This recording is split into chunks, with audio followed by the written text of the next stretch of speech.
أعوذ بالله من الشيطان الرجيم بسم الله الرحمن الرحيم ود كثير من أهل الكتاب لو يردونكم من بعد إيمانكم كفارا حسدا من عند أنفسهم من بعد ما تبين لهم الحق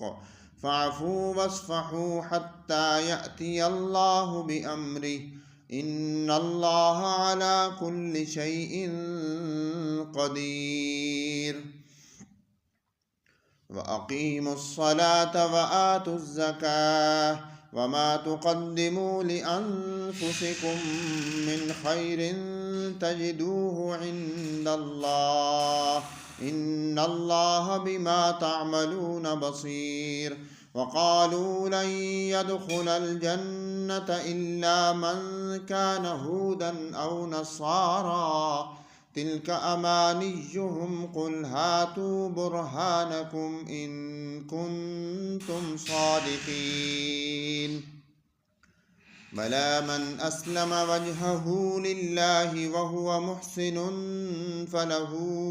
أجره عند ربه ولا خوف عليهم ولا هم يحزنون